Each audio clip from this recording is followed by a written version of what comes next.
One, we are grateful to share with you about growing endemic mycorrhizal fungi with regenerative farms. This Saturday at the 41st Annual NOFA Vermont Winter Conference, Back to the Roots, several people were unable to attend our workshop due to the size of the room. And so we are recording this to be able to share that information with them and anyone else who's interested. So my name is Jess Rubin, and I'm a mycophytoremediation researcher and restoration practitioner for UVM Plant Soil Science Department, as well as director of MycoEvolve, an ecological resilience service offering earthworks education and research. And this is Luca Kolba. Hi, I'm Luca Kolba. I'm a recent UVM graduate. I was studying environmental studies and minored in food systems. I've been working with Jess through UVM Plant Soil Science and MycoEvolve since May of 2022, working on this project that we're going to show you today on local inoculum growing for my capstone. And I'm currently still working through UVM Plant Soil Science and MycoEvolve, growing more inoculum for the next phase of our Shelburne Farms research project. Great. So we'll do our best to just capture what we shared on Saturday without time of introductions, getting everyone to meet each other, as well as questions. Feel free to email us with questions. We do want to acknowledge that this research is occurring on unceded Abenaki territory, and while this project does not address the social injustice issues related to this fact, we are attempting to address some of those ecological realities by reintroducing ancient organisms that were in abundance on this landscape when the Abenaki were the primary caregivers of this land before colonization.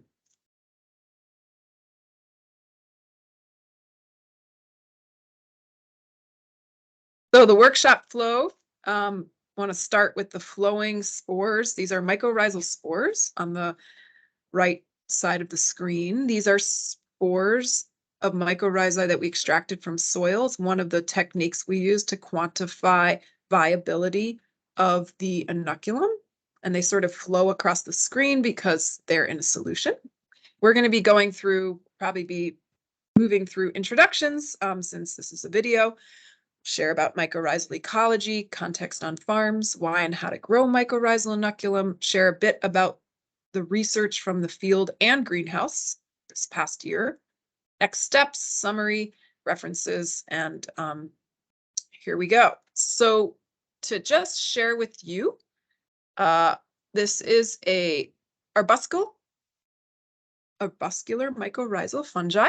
This is known as an arbuscle right here, which is a nutrient exchange network center. This is inside a root, and these are hyphae. They probably transcend pronouns. Mycorrhizae, including all of the categories of them, about 90% of land flora partner with them, and they're found in abundance in any farms and gardens and landscapes that are not disturbed.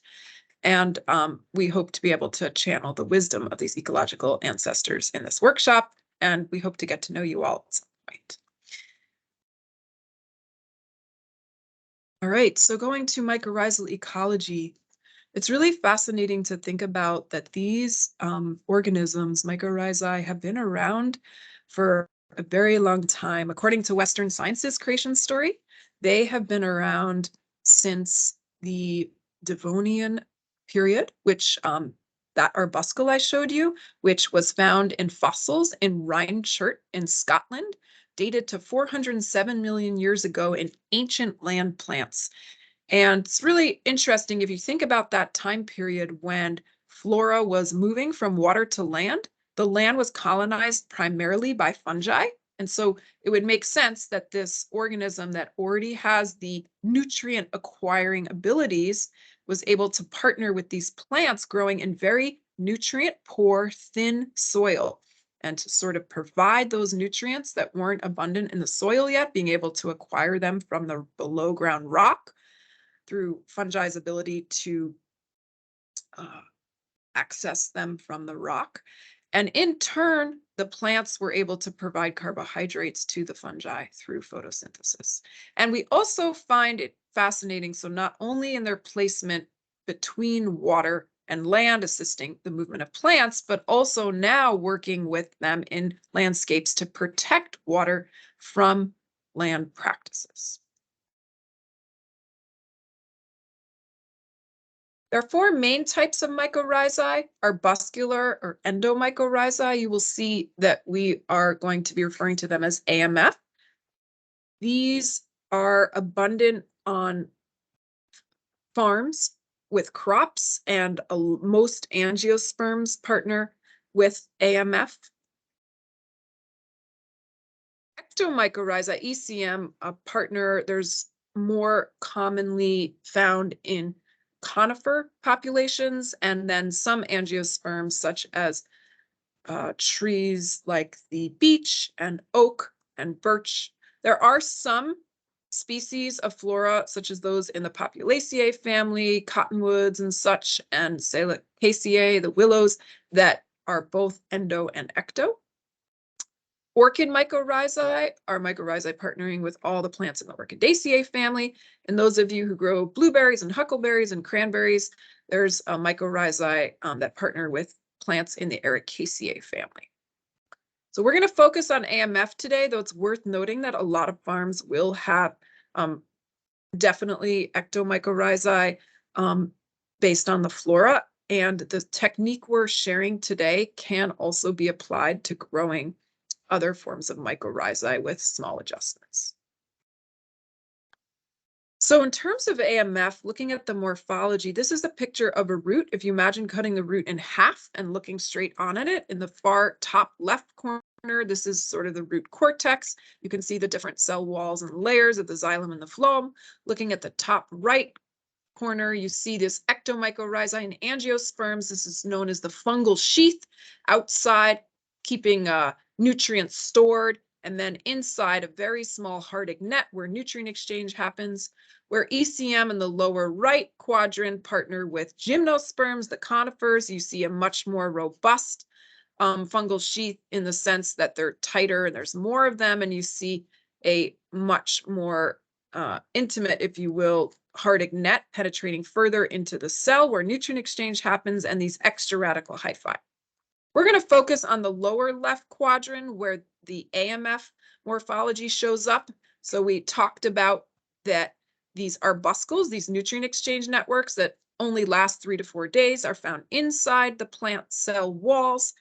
We have vesicles, which are these little circles that are storage lipids. Intraradical hyphae going between the cells within the plant. Extraradical hyphae outside the plant root in the soil, mining nutrients and transferring water. And then we have spores. So context on farms. Where we live in this particular bioregion, phosphorus, a macronutrient for growth, when in excess, can create eutrophication, malaffecting life in the aquatic web. And so it's worth noting that this mycorrhizae have the ability to mine phosphorus and bring it to plants 10 to 1,000 times more than without mycorrhizae. I'm going to be bringing in this book by Michael Phillips. For those of you who are not familiar with him, he was a brilliant farmer and scholar and beloved community member of the NOFA and beyond regenerative community. We're going to just take a moment to pause in his honor. We lost him last year.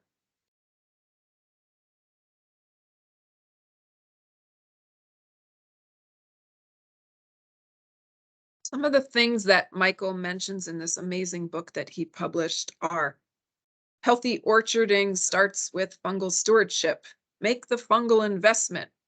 And in terms of growing mycorrhizae, he says it brings out your inner ent.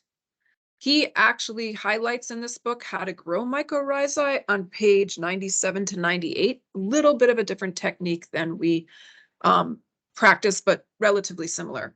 And it's worth noting that he's one of the first fruit crop farmers in the Northeast that advocated for no chemicals and demonstrated how. And this last book of his was seminal.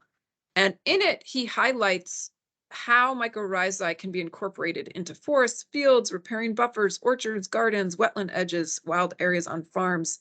And so mycorrhizae facilitating nutrient cycling, water retention, pathogen protection, soil aggregation, phosphorus acquisition in plants 4 to 1,000 times, crop productivity, carbon sequestration, microbial community dynamics, supporting plant community composition, facilitating ecosystem succession, and supporting farm system resilience. So I highly recommend checking out the book. Everything he says is verified in scientific literature. It also has a little bit of a counterculture spin. It's very well done.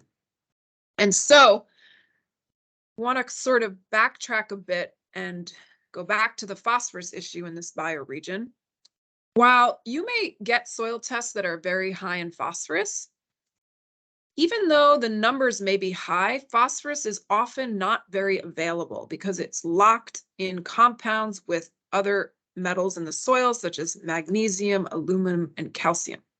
And so one of the neat things about mycorrhizae fungi is that they are kind of like coral in the ocean, mycorrhizae are in the soil, and around them live and they have symbiotic relationships with a host of phosphorus solubilizing bacteria. And what these bacteria can do is through releasing enzyme exudates, loosen up those bonds of phosphorus bonded to these metals, and it becomes more bioavailable. And then goes into the soil and into the plants. When I learned about this, I was wondering, why has no one applied this to water quality protection? And so we, colleague, previously my advisor, Dr. Joseph Gores, and I put together this robust literature review, which you can find open access in this journal, to highlight all the cases, both in greenhouses and fields, where mycorrhizae were incorporated into farming in order to increase the acquisition of phosphorus in plants and thereby protect water quality. When doing so, farmers need to apply less phosphorus. So there's a decreased need for fertilizer input. This can intercept nutrient runoff, catching that phosphorus, minimizing leaching, increasing soil aggregation, providing erosion control, mitigating those sources of eutrophication, thereby protecting water quality. Mycorrhizae are known to enhance tree and shrub survivability, increasing that phosphorus uptake in plants, production, increasing water retention. And so just in this little mashup drawing here, you see at the upland fields, this is what the soil would look like underneath. The water's just going to sort of run across those fields. And here, using mycorrhizae, you can decrease the phosphorus input that you would need initially. And I will say that the farm we're going to be focused on, who we work with, Diggers Mirth, did do this. They've stopped using phosphorus inputs. Then putting in mycorrhizal banks, which we did here. This is a picture from one of our field trials. Basically, look at the under side and what's going on in the soil. You have these robust mycorrhizal networks. That water can start to infiltrate, and the mycorrhizae start mining and bringing that phosphorus into the plants. When you have riparian forest buffers with diverse root morphologies, you have an even thicker mat, and here you really have the interception of that phosphorus, being able to reduce that legacy phosphorus running off and thereby protecting the water quality. So Luca's now going to guide us through how to grow mycorrhizae, and this guide that everyone who attended the workshop received is available on our SARE report, and we'll put a link in the video. So you're welcome to follow along. So now that you know about all the benefit that can come from increasing the mycorrhizal community living in your soil on your farm, how do you actually increase that mycorrhizae in your soil? So one way is to use regenerative farming practices. This is things like reducing or eliminating tilling, using cover crops, planting native polycultures, reducing or eliminating chemical use, and ensuring crop diversity, as well as crop rotation. As organic farmers or people in the regenerative community, you probably all know that these are common ways to increase soil health and bring back a healthy soil microbial community. So with that comes bringing back in these mycorrhizal communities that have been pushed out of a lot of farming soil due to unsustainable practices like tilling, which breaks up hyphal networks, etc. Um, these are great things to practice regardless, and it will slowly make that progress. The negative side is that it does take a long time to see a real impact on the mycorrhizal community to the point where you're going to see a positive impact on your crops. So the quicker way to go about it is to inoculate your farm. And the two options for this are to buy commercial inoculum that you can find on the market or to grow your own. And this method of growing your own local inoculum using soil from your farm is what we're going to highlight here today and is what the manual explains. This is a chart that you can find on page 5 of the manual, and it's just simply comparing the pros and cons of farm grown versus commercial inoculum. I'm not going to get into all of it in detail because it's a lot of words, but essentially some of the key takeaways here are that some of the issues with commercial inoculum as we see them come up because AMF are very species specific. So certain species of mycorrhizae are going to pair with certain species of plant, and it's hard to identify exactly what mycorrhizae will pair with what crop. Um, in commercial inoculum, there tends to be just a few, and one study showed that in a third of all commercial inoculum products, there's only one species of AMF actually within the mix. So if you're only applying a few species, it's a much lower chance that they're going to pair well with the crops that you're trying to increase your mycorrhizal community for. And there's less of a chance you're going to have that beneficial outcome that Jess went into in terms of increased nutrient uptake for the plant and all the other good that comes with having these mycorrhizae in your soil.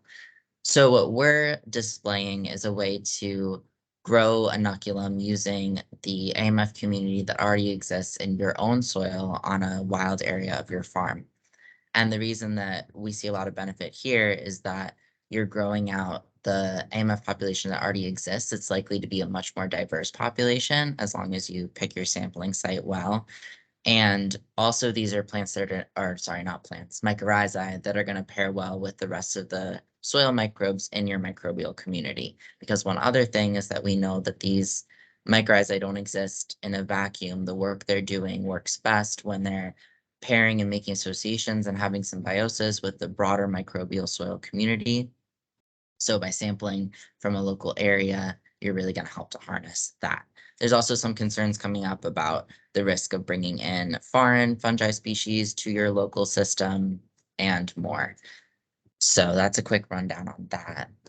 What does this process look like? This is a table that's going to be on page 6. It's a timeline. You can see here that the whole process just takes 16 weeks. And after the first week where you're setting up your pots, you're essentially just growing plants. And as farmers, you likely already have that down. So it's pretty simple. You're watering them every day, you're fertilizing them once a week. These steps later on in the process, I'm going to explain in detail, and they're also outlined in the manual. The materials you need are going to be a set of uniform pots, sterilized growing medium. So the growing medium we recommend is a 1-to-1 ratio of sand and vermiculite, and you're going to need to sterilize this, which I'll also explain. Your soil starter inoculum, this is just the soil you gather from a wild area on your farm that you're going to use to start the inoculum. Your seeds, we use a mix of oats, hairy vetch, and crimson clover. We chose this because it's replicating the cover crop mix that we use in the field portion of this research project. You don't need to plant these specific plants. You can use a cover crop that you use on your farm. You can use a native grass. Any plant that grows quickly is a good choice. This is for the purpose of sterilizing the growing medium. So we use an autoclave because we're working out of a UVM lab, as you can see. It's where we are right now. So we're lucky enough to have access to an autoclave, and it makes sterilization pretty easy. This isn't accessible for most farmers. Some alternatives you could do are to use a pressure cooker. This might take a little bit longer, but it works just as well. Another option is to consider looking at the local extension service offices of universities in your area. For example, UVM has a service they offer for soil sterilization through their extension office. So that's something to consider as well. Gloves and a 70% ethanol solution. This is going to be just to make sure everything's staying clean and you can sterilize your tools as you go about the process because we want to reduce any potential contamination from other spores.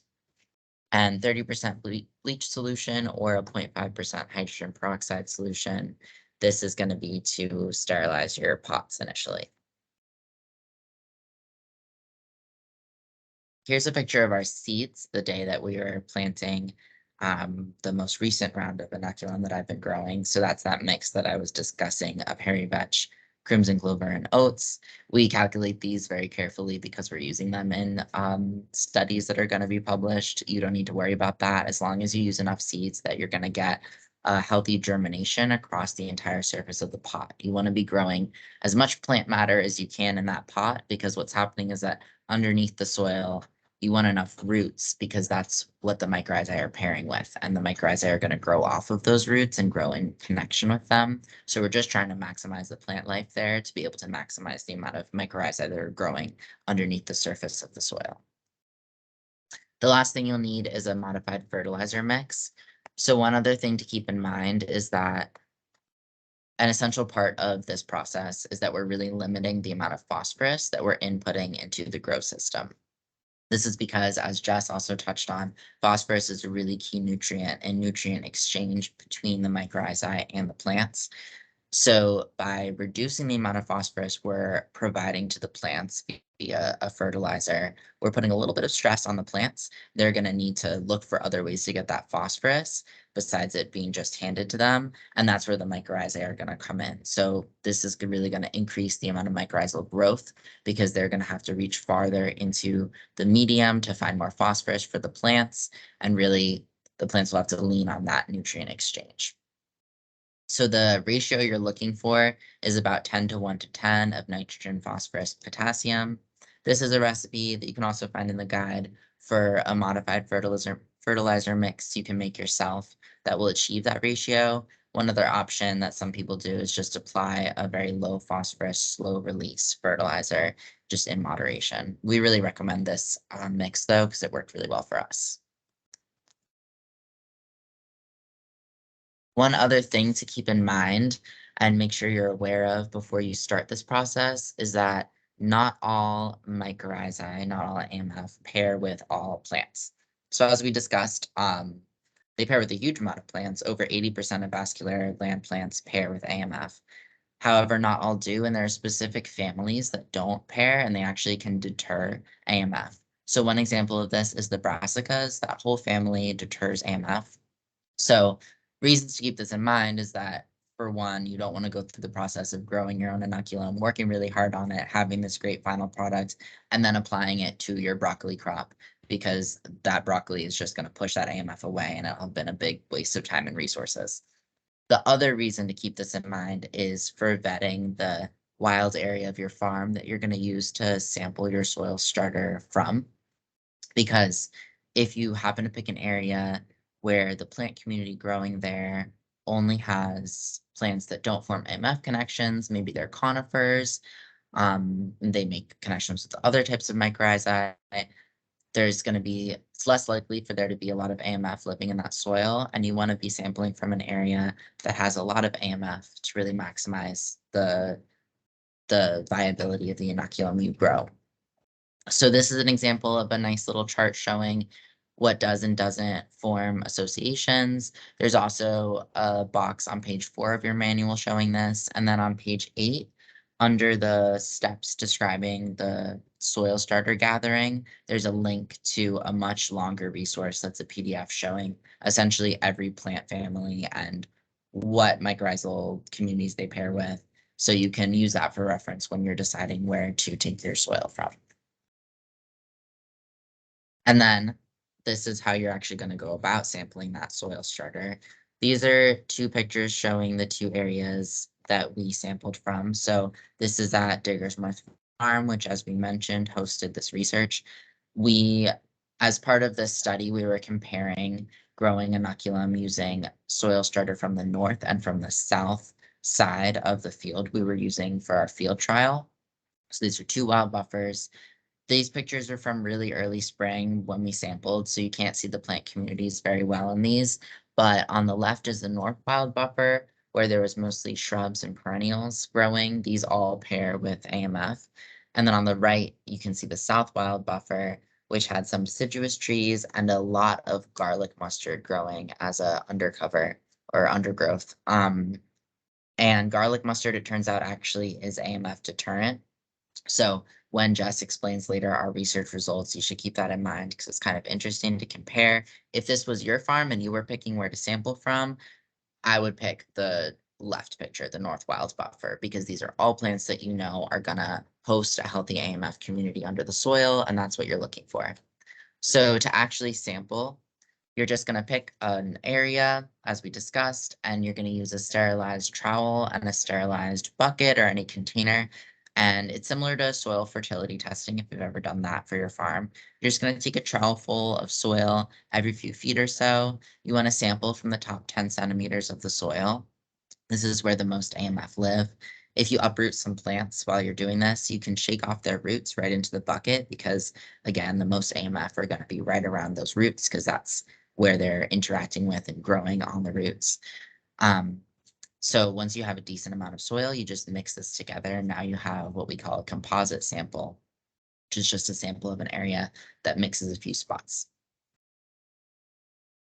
Next steps is just going to be setting up your pots. So the first thing to do will be to wash your pots with warm water and soap, let them dry. Then you sterilize them by spraying them down with either that bleach or that hydrogen peroxide solution and let that dry completely again. You'll want to have your medium ready and sterilized. So as I mentioned, if you do find access to an autoclave, that would be 250 degrees Fahrenheit for 20 minutes. If you're using a pressure cooker, you would do this at 15 psi or on high for 60 minutes. Or maybe you found a soil sterilization service through some other means, but you want to make sure you have that medium sterilized. And if you just sterilized it, it might be warm, so you want to wait for it to cool down. But you do want to use it as soon as you can after you've sterilized it to reduce the potential for any contaminants to have gone into there. Once it's cool, you're going to add the medium up to 5 centimeters below the top of your pots. You're going to add about 50 grams of that soil starter to each pot. This is for our pots we used, which were half-gallon size, so you might want to adjust this, and it doesn't have to be super precise, but around 50 grams. This picture on the right shows our pots at this stage, so that lighter color, that lighter tan color is the sterilized medium, and that dark, rich soil on top is our soil starter. This was right before we mixed it in. Once that's mixed, you're going to add some more medium up to 3 centimeters below the tops of your pots. Add your seeds, top off with another handful of that sterilized medium, and then water them thoroughly. You want to water until there's a little bit of drainage through the bottom of the pot to ensure that they're fully saturated. And now you really just have to find an area to put them, and then that's where they live for the next 16 weeks. So ideal conditions for growth are going to be 16 hours of sunlight or so and warm temperatures in the 70s. So this lines up well with the greenhouse environment. We use a greenhouse. If it's summer and it's warm and you don't have a greenhouse, growing them outside is fine too. You're going to water them once or twice daily. You just want to make sure that they stay moist and you're optimizing the ability for those plants to grow as well as they can. You're going to weed them, and then you're going to fertilize once a week with your low phosphorus fertilizer mix. We used a cup per pot. And again, those are half-gallon pots, so you can adjust this as needed for if you have a different size pot that you're growing in. This was week 0. Here they are all lined up at the Digger's Mirth greenhouse. Week 1, you can see that everything has sprouted over the surface of the pot. Week 2, week 3, they're growing really well. Here's week 5, here's week 6. That's just to show you kind of how they look as they grow. You can see that by week 6, things are starting to dry out. That's okay as they dry out, and even if they start to die a little bit, just keep going with this process, and I'll explain the next steps. Before we get to that, one other thing to keep in mind is that because AMF are very, very, very small, they're not visible to the naked eye. So it can be hard to tell how successful your inoculum is and whether or not it's viable um, without using a microscope to look at them under the microscope. So we have a whole page about this in the guide. That's going to be 7. And here we link a few different labs that could be potential resources for if you did want to take samples and send them into a lab for the folks at the lab to check for viability. This can be expensive, and it's not a requirement, but it is a great idea because it does allow you to actually quantify the amount of mycorrhizae that are growing in your inoculum. The things that you could test are going to be the root colonization. So you would sample some roots from some of the plants and potentially also the number of spores in your inoculum. So you would send in a little bit of the medium and they can quantify how many spores per gram there are in there. If you do this, you're looking for over 60% average root colonization and at least 50 spores per gram of the medium. The first time we tested viability was at week 12. We did some root checks just to see and make sure that everything was on track. It was, so then we continued with the next steps. If you want to do this, but you only want to do it once because of financial restraints, you would want to save it till week 16, which is the last week. And that way you can just see for your end product, how well did it come out? Um, One other option that we want to throw out there is that there's a great guide by Ben Waterman who works with other types of mycorrhizae on blueberry bushes. And he made this great guide for making a low-cost farm-based lab where you can yourself do root checks by staining the roots using all non-toxic um, materials. So in the lab, we use chemicals that are hard to access and a little dangerous for if you're doing this at home. But there's ways to do it at home with completely non-toxics. And we're gonna link, there's a link to that guide in the YouTube description here, and it's gonna be found on page 7 of the guide soon as well online. So for that, you would still need access to a microscope somehow. This is something that maybe you could borrow, maybe you could check it out through university, but it is one way to consider trying to do some root checks yourself at home. So now that that's covered, here's the progression of the next weeks of what you're going to do. So week 12 is when you would check root colonization if you can. If not, that's okay. Week 14 is when you're going to stop watering the pots. Just let them dry out. So just don't do anything here. Week 15, you're going to cut the plants. So taking some sterilized scissors, you're going to cut as close to the surface of the medium as you can, just trying to get rid of all that plant matter. You can compost it. And then week 16, you're ready to harvest. So the reason that you stop watering at week 14 and cut the plants at week 15 is that these are 2 stress events. And in response, underneath the soil and the medium, the mycorrhizae are going to respond by releasing all of their spores because of this stress that the plants are undergoing, which is really just going to optimize the inoculum and make it even more viable because there's going to be so many spores in there. Week 16 is when you would do those viability checks if you can. And then to actually harvest your final product, you just want a sterilized surface. We used a tarp that we put over a greenhouse table and sprayed it down. You're going to gently pour out the inoculum from your pots. And then you want to use those sterilized scissors to cut up the root ball. So here's a picture of our inoculum that we poured out into these bins that I'll explain. And you can see there's a dense root ball there. Likely there'll be a dense root ball in your pots as well because these have been growing for so long. And you just want to cut that root ball up into little root fragments and mix it into the inoculum because every one of these root fragments is going to have a lot of AMF on it, hopefully. And these are propagules, and these are where you can grow out more AMF once you introduce it to your farming system. So you want those little bits to be as small as possible and to be all mixed in to maximize the potency of your inoculum. I just wanted to show you real quick as well what the root check process looks like in case you can't do it yourself and see it. So this is week 12. Here's a little clover that I harvested that I'm going to look at the roots of. And then under the microscope, they look like this. So this is at 10 times magnification. And this is a great example of really high root colonization. So you can see that all of these little circles are arbuscules and vesicles. And then all of these fine pink lines are hyphae. You can see this line here is leaving the root, so that's an extra radical hyphae. So it's really cool to look at. We had available during the presentation a microscope with one of these slides mounted.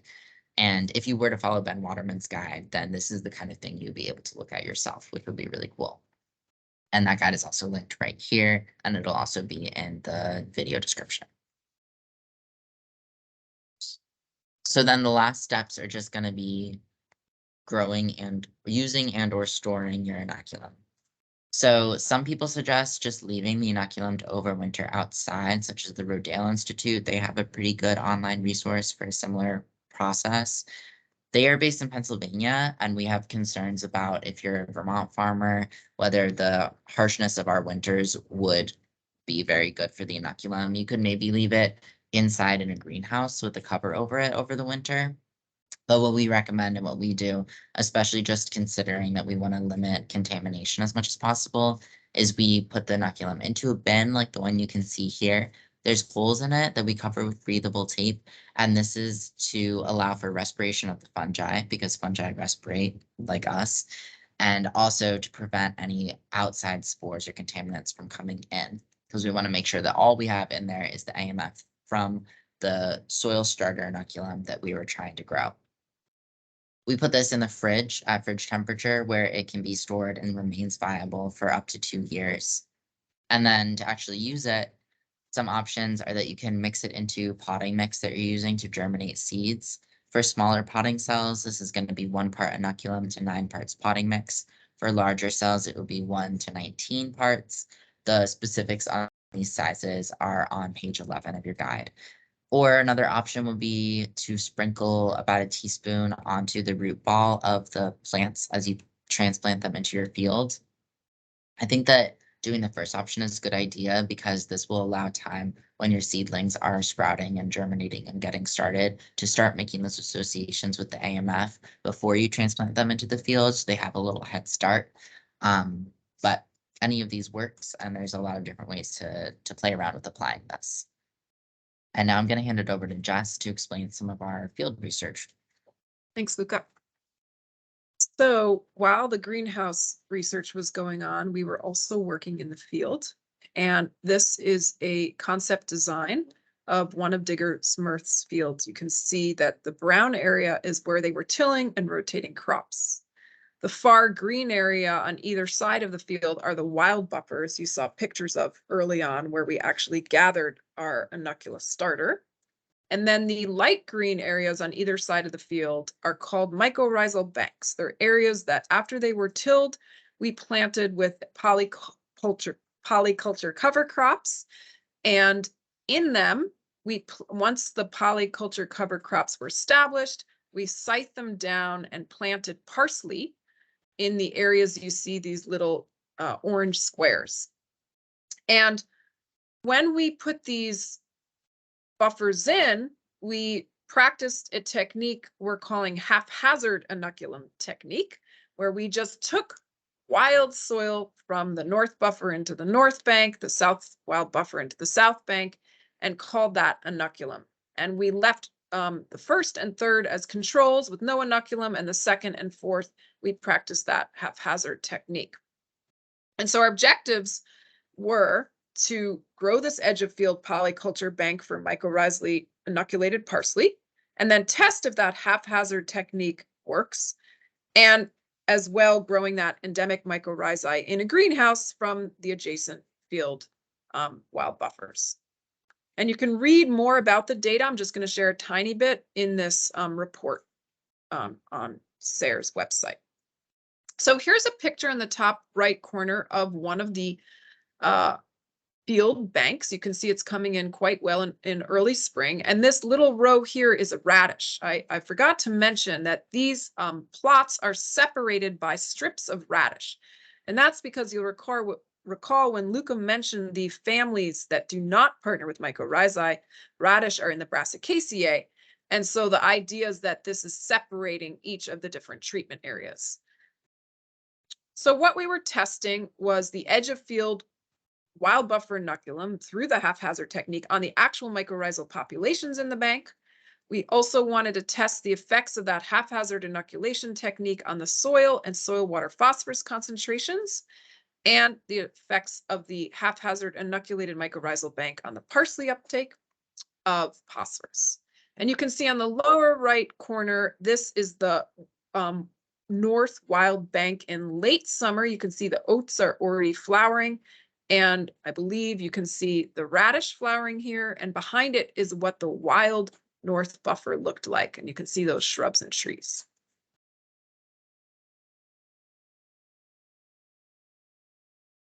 So what did we find out about this haphazard technique? It doesn't work, which is why you need to grow mycorrhizae. There really was no discernible difference between the haphazardly inoculated and the uninoculated in all of our data parameters. And I'm just going to run through that. But we also found some really interesting other trends. So here, this diagram, this graph shows you the extra radical hyphae populations in wild buffers versus the field. We didn't really explain extra radical hyphae. These are the hyphae that go out of the root into the soil. And the way we were able to obtain these numbers was through soil extraction and then counting them on a slide through a grid line intersection method. And what we found was that there was a statistically significant higher populations, the y-axis are the extra radical length, in the wild buffer versus the field. And this makes sense on the literature. There was actually no difference between north and south, which was surprising to us. And this demonstrates why wild buffers can be great sources for inoculum starter. There are few disturbances in wild buffers, whereas in fields, you're going to have a lot of nutrients and tilling. So the conclusions are haphazard technique of inoculate is ineffective. Wild buffers adjacent to farm fields are excellent sources for inoculum starter, and farm fields with tilling and nutrient additions do not promote mycorrhizal populations. When we looked at the effect of haphazard inoculation technique on soil and soil water phosphorus concentrations, we found some really interesting data. The parameters we used to determine phosphorus concentrations are Malic-3, which is a form that tells you how much phosphorus is actually available to the plants. And on the right, this SRP stands for soluble reactive phosphorus, and then the water extractable phosphorus. Regardless of which metric, and that, by the way, is referring to the amount of mobile phosphorus in water solution. Regardless, in both metrics, the same trend appeared, which is the y-axis are the phosphorus concentrations, the x-axis are locations, and they both had statistically significant less phosphorus in the wild buffer populations and the highest in the field and the medium concentrations in the field banks. And so the conclusions that we can draw from this are that farm management practices likely affect phosphorus in the soil and soil water. And this suggests moving field conditions closer to wild buffer conditions through established field banks, which is just one of many ways, can help decrease soil and soil water phosphorus concentrations. When we looked at the effects of the haphazard mycorrhizal inoculation on parsley phosphorus uptake, again, because the haphazard technique didn't work, there was no statistically significant difference, but we did find some interesting trends in terms of location. So if you look at this, you can see that there's statistically significant more phosphorus found in the south wild buffer. Again, the y-axis is phosphorus concentrations, the x-axis is location. And this could be due to various possibilities. It could be to spatial variability of our sampling. It could be due to drainage, and it could be due to species composition. As we mentioned, the north had a lot more shrubs and trees and AMF partners, so that would make sense while the phosphorus concentrations are lower, whereas the south had some mycorrhizal species such as box elder, but it also had a robust population of garlic mustard, which inhibits mycorrhizae. Thereby, there may be a lot more phosphorus not moved into the plants and thereby in the soil and the soil water. Really, more research is needed. I would say that this is a very young field. There's a lot of research that needs to be done answering these questions to better inform farmers and land tenders of where best to gather inoculum starter. It is worth noting that location matters. of where you gather that starter. This is a diagram of the greenhouse process that Luca described, just to show you another element that we were looking at, we briefly mentioned, which is comparing how was the inoculum starter from the north wild buffer compared to the south wild buffer. So we did a random block design, 10 of them were from the north wild buffer, 10 of them were from the south. And what we were looking at was there a difference in viability between the inoculum grown from those two different buffers? And we found that there was no difference in viability between the north and the south. All the inoculum grown was viable, but we do have these remaining questions about north versus south, such as the mycorrhizal species composition, particularly the endo versus ectomycorrhizae, to getting these to genus species level, and which crops they effectively partner with. We were able to do a little bit of DNA analysis and get to orders, and through that, we weren't able to discern any difference at this point. So certainly more research is needed. This is going to move now into sharing where we are going this coming spring and summer. So we grew this inoculum. It's currently stored in a cooler. We're going to gift Diggers Mirth most of it to use this season in their fields. And we're going to use a small amount of it in a small space of field area to install this random block design research. This is 17 by 17 feet. The yellow are radish buffers, if you will, separating each treatment area, because as you recall, they're non-mycorrhizal. We're going to be using that similar polyculture crop of the clovers and vetch to surround the parsley that we're going to plant, and we'll scythe that cover crop so that that parsley can grow. One of the reasons that we're planting this polyculture cover crop, I'm not sure if folks are familiar with a old school brilliant permaculture farmer from Japan, Masanobu Fukuoka. He wrote a book called One Straw Revolution and a Natural Way of Farming, way back in the day before permaculture was coined a term. But one of the things that's interesting about mycorrhizae, which Luca alluded to, is in terms of, I guess, anthropogenic terms, you could say that mycorrhizae would be ethically non-monogamous. And what I mean by that is that they partner with, each fungi partners with several plants, and sometimes each plant will partner with several fungi. And this maximizes nutrient exchange networks. They are specific in who they partner with, but it's beneficial to plant more than one type. And so we're putting that parsley inside the cover crop. I will note that last year, there were many, many hours of hand scything those buffers to protect us, to allow space for that parsley to grow. And Diggers Mirth is really amazing in providing a tremendous amount of food to the food bank. And so this practice is not necessarily viable for them to do in their production fields at this point. That's why we're just doing it in the banks to try it out. There's still a lot of gaps we need to fill in the practicality of this, but at least this is a start of figuring out how do you start incorporating mycorrhizae in areas of the farm where tilling and nutrient additions will not decrease their populations. And so with that, our field objectives are to compare the effects of this wild cultured endemic, which are the E's. We're using the commercial mycorrhizae, and it's worth noting that we are working with Mycorrhizal Applications, company that we've worked with in the past, and their current product is much more refined than what it was a few years ago. It's only now a few endomycorrhizae. In the past, it had several other species that didn't necessarily partner with some of the local crops. And so again, we want to try this commercial compared to the endemic, compared to the control, and looking at the parsley phosphorus uptake, concentrations, the water extractable soluble reactive phosphorus concentrations, the malic 3 extractable phosphorus in the soil, the total phosphorus, and looking at that root colonization. The polyculture bank that we did install in the first year will remain as an infrastructure on the farm. We won't necessarily be working with it, and it'll be interesting to see how their farm team decides to incorporate it.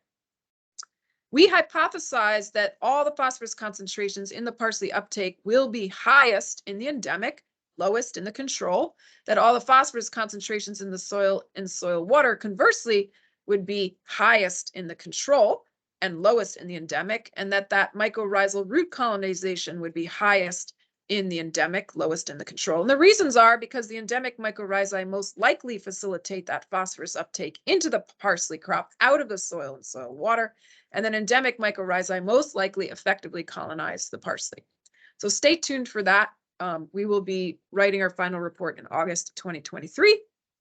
So how is this research applicable in other areas on farms and in the field of ecological restoration? So we have another mycophytoremediation restoration research project at Shelburne Farms. And this is another open access article you can find in Restoration Ecology. We published this last year to highlight our findings in that basically the phosphorus concentrations in soil and soil water were reduced in the inoculated plot. This project, however, had two other objectives beyond water quality protection. They were also to increase pollinator habitat and degraded riparian buffers, as well as to facilitate ancestral land access to the Abenaki. One of the things about plants uptaking phosphorus is that if you want to remove that phosphorus from the landscape, you need to harvest those plants. Otherwise, if you leave those plants in place, when the plants start to lose their leaves, all of that, the sap, if you will, in the trees, the nutrients are going to go back into the roots, and all that phosphorus is going to go back into the soil and soil water. So through trials, we were able to determine that the maximum uptake time of phosphorus in plants is in early August. And so coppicing the plants, the woodies, and harvesting the berries such as elderberry is a way to physically remove that phosphorus. And since 88% of our plant palette were edible, medicinal, or utilitarian to the Abenaki, it was a double function of providing land access to the Abenaki while physically removing the phosphorus. Now, in this case, phosphorus, while a toxin in excess in water, is not a toxin to eat through eating elderberries or using in basketry for willows. So this is just a view of the site. This is Orchard Cove, a hot spot for phosphorus. This compost pile at the top of the hill, all that excess nutrients going straight into this buffer, as well as legacy phosphorus from years of colonial land practices. And this is a phenomenon throughout soils in Vermont and the Northeast and a lot of this continent. One of the factors that increases phosphorus to levels of legacy was when colonial land tenders first moved here. One of the first things they did was cut down all the trees, which is removing the hosts, thereby killing a lot of the mycorrhizal populations, and then all of the tilling, all of the cattle, all of the animals, all of that manure. And then in 1940, the USDA offered these phosphorus, extra super phosphorus fertilizers. At that time, there were subsidies for farms to apply it. No one knew about its effect on water quality. So this legacy phosphorus is prevalent on many farms. We have suggested a vegetative treatment system here approved by UVM Extension, not yet applied. So in the interim, we're putting in that interception, growing that mycorrhizae. We have a control plot of the buckthorn, and then we have these two restored plots where we removed that buckthorn and put in native polyculture plants, and one of them, the RVM, was inoculated with mycorrhizae. We used commercial in our proof of concept, and that's what that article talks about, that data. We are now going to be tripling the size of this, so we'll have 3 of each treatment, and we will be using endemic mycorrhizae gathered from the most wild area of that farm. We recommend, again, when you're choosing where you gather inoculum, make sure there's no non-native worms because they often devour the mycelium. And here is inoculum from 2 weeks ago that we've been growing in the greenhouse from this wild forest that will be applied to the expansion of those restoration plots. And we'll be looking at the efficacy to decrease soil and soil water phosphorus concentrations. We've been quantifying the amount of phosphorus in various plants. So far, the winner is elderberry, removing 3,000. I think it's 462 milligrams per kilogram, followed by meadow willow, followed by red osier dogwood, followed by arrowwood. We do cyclically coppice and cyclically harvest. We're working with Abenaki and practicing their harvesting values, thereby leaving enough for the wildlife and early and late migrants birds and overwintering invertebrates. So it's really important to emphasize that cyclical harvesting. But this is a good way to remove phosphorus. And obviously, if you're doing crop production on farms, when you're harvesting those crops, you're physically removing that phosphorus. It will take many years. Just want to go back and note that research indicates it takes 3 to 6 decades before you start to see changes in some of those phosphorus concentrations. So many years of harvest. We're also looking at plant diversity, as well as enhanced pollinator habitat through looking at visitation of pollinators. So in summary, here's our little parsley growing in a cover crop. Haphazard technique of gathering soil from wild buffers and adding as inoculum directly to field crops is ineffective. I will note that in Michael Phillips' book, he does share a technique of just grab some soil with a shovel from the forest and throw it in the roots of your tree. And I think, in some cases, if you have one species growing in a large shovel, you could slowly grow those populations. But in terms of, the level that most farmers are working of in terms of production, the haphazard technique is ineffective because you just do not have enough propagals per gram of soil for those networks to be activated effectively. Growing endemic mycorrhizae in pot cultures is doable and effective, as Luca demonstrated and the guide highlights. Wild buffers adjacent to farm fields are excellent sources for inoculum starter. Location of wild buffers matter due to drainage class, soil type, species composition. And I will note, it's important if you can to do bioassays or at least check that there's no pathogens in those wild buffers as well. Farm management practices affect phosphorus concentrations in soil and soil water, as you saw from our data. This research suggests moving field conditions closer to wild buffer conditions through establishing polyculture field banks, which is only one of a quiver of green infrastructures that you can implement on your farm to help decrease soil and soil water phosphorus concentrations. So with that, we would like to thank the many researchers and scientists whose shoulders we stand on, as well as the Abenaki, noting that not only are we on unceded territory, in particular the Missisquoi, but that we are grateful for their tolerance of our presence and learning and guiding, working with them, collaborating through other projects.